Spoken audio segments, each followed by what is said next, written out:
সুপ্রভাত আমার দ্বিতীয় শ্রেণীর ছোট্ট বন্ধুরা। তোমরা সবাই কেমন আছো? আশা করি সবাই খুব ভালো আছো। ছোট বন্ধুরা, আজকে তোমাদের জন্য আরো একটি ভিডিও নিয়ে এলাম। আজকে আমরা মেঘের ঘনঘটা এই এককটির একটি একক নিয়ে প্রশ্ন উত্তরের মাধ্যমে লেখাপড়া করব। ঠিক আছে? তাহলে সবাই খাতা নিয়ে তৈরি হয়ে যাও। প্রশ্ন এবং উত্তর শুনবে প্রথমে, তারপর লিখে নেবে। কেমন? দেখো, মেঘের ঘনঘটা আশা করি তোমরা সবাই পড়েছো গল্পটা একবার। আরো একবার আমাদের কিন্তু রিভিশন হয়ে যাবে।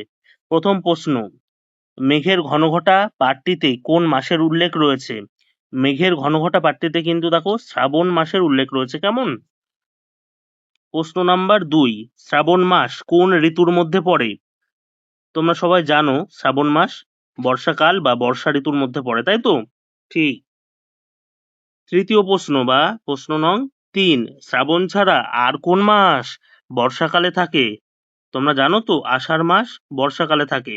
আচ্ছা, তোমাদের জন্য একটা হোম টাস্ক থাকলো। বর্ষাকালে আমাদের একটা খুব প্রিয় অনুষ্ঠান হয়। সে অনুষ্ঠানে কিন্তু আবার কলা বিক্রি করা হয়, ঠিক আছে? এবং সেখানে কিন্তু ঘোরার সম্পর্ক রয়েছে সেই অনুষ্ঠানটার সঙ্গে। তোমরা কমেন্ট করে জানাও তো বাবা মার সাহায্য নিয়ে কি অনুষ্ঠান। আশা করি তোমরা সবাই পারবে। তাও কমেন্টে দেখবো কার কার উত্তর সঠিক হয়। ঠিক আছে, আমরা চলে আসছি পরের প্রশ্নে। প্রশ্ন নং 4, আমাদের বাংলায় বলতো মোট কটি ঋতু? বাংলা বলতে আমাদের পশ্চিমবঙ্গে কিন্তু 6টি ঋতু, ঠিক আছে? 2টি ঋতু সেইভাবে আমরা বুঝতে পারি না, সেটা পরিবেশ দূষণ এবং আরো নানা কারণের জন্য। যাই হোক, সেই নিয়ে আমরা বড় হয়ে আরো জানবো এবং পরের ভিডিওগুলো তোমরা যদি দেখো জানতে পারবে সে তার কারণটা। আর সেই কোন 2টি ঋতু আমরা ভালো করে বুঝতে পারি না, তোমরা কমেন্টস করে জানিও তো, দেখবো। যাই হোক, আমাদের 6টি ঋতু, হ্যাঁ। প্রশ্ন নং 5, ঋতুগুলির নাম উল্লেখ করো। চলো আমরা ঋতুগুলির নাম উল্লেখ করে দিই। গ্রীষ্মকাল, বর্ষাকাল, শরৎকাল, হেমন্তকাল, শীতকাল এবং বসন্তকাল।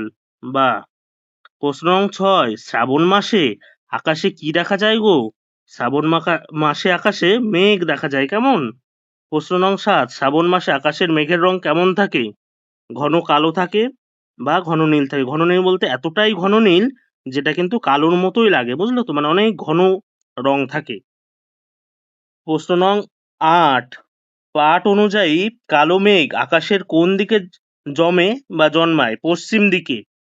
প্রশ্ন নং 9, গোটা বিশ্ব তখন কেমন থাকে? মানে যখন মেঘ জমে আকাশে তখন গোটা বিশ্ব কেমন থাকে গো? নিথর এবং নিশ্চুপ থাকে। প্রশ্ন নং 10, বিশ্ব মানে কি? বিশ্ব মানে কিন্তু পৃথিবী। কেমন? তাহলে বন্ধুরা, আজকের মতো তোমাদের এতটুকুই থাকলো। তোমরা দেখো আর এগুলো লিখে নাও এবং মন দিয়ে পড়াশোনা করো। কেমন?